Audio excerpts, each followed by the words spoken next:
I play a kind of a crazy character who is an amalgam of Rob Marshall's imagination and PL Travers. So it's, if they had a baby, that would be Tatiana Antanasia Kozitori Topo Trepelovsky is her name. And she is Mary Poppins' cousin, many times removed. But she's a character who is an eccentric. She's, I would say, like a gypsy kind of character who runs a fix-it shop in the center of somewhere in London, imaginary London. And there's a plot point where Mary Poppins needs something fixed in the story, something that's very precious to the children. So they take it to her cousin, Topsy. They call her Topsy so that they don't have to say Tatiana Antanasia Kozitori Topo Trepelovsky every time. He's practically perfect in every way, so no wonder he was drawn to the material of Mary Poppins. He's somebody who is pure, I don't want to say show business because it conjures up a whole other thing, but it's a theatrical sense of joy that he brings. He's uniquely suited to this kind of material, mostly because he's got the soul of a 9.5-year-old, I would say. He's not lost his inner child and the things that often we lose as we go on in life. He's retained that innocent sort of sense of joy, and that's what he brings to this material. She's amazing, but her tenderness in this is palpable. And Rob and Marc Shaiman, they wrote it with her in mind, so the music sits in her voice perfectly, and she's amazing in it. Lin-Manuel Miranda, he's, as we know, the phenom of this part of our century. He's amazing.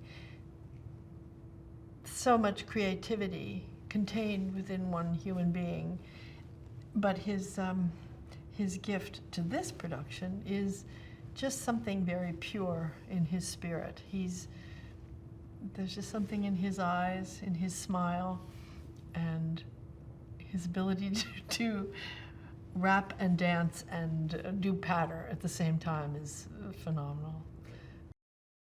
At the screening yesterday, one of the little children said, "I love the colors." And it's really true. The colors just pop in this musical. A lot of it is her combining things that we don't normally combine, you know, and her use of reds and greens and the brightness of certain colors. It just makes a story that's basically set in the Depression in the 30s in London, in the fog. It makes it just, it gives you the sense of the power of the imagination to color your world and your life and to give you happiness. So, yeah, she's an amazing designer. You see a woman whose world is turned upside down every second Wednesday of the month. And she, I mean, literally, her house turns upside down. And so she has to live, you know, sort of on her ceiling.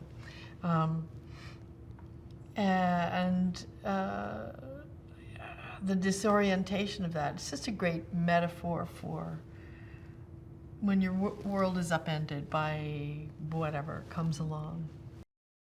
Pixie, Nathanael, and Joel, who are so wonderful, the soul of the movie.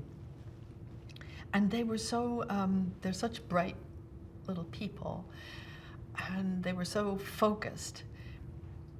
Except Joel, and sometimes they had to have a special wrangler for Joel, who's got a moment in this film that I think will just pierce everybody's heart.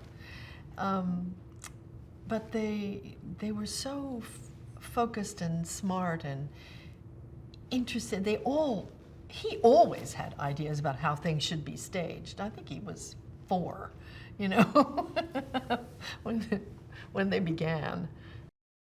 I think the great fun is just going with it and flying with it and not parsing it, analyzing it, taking it apart.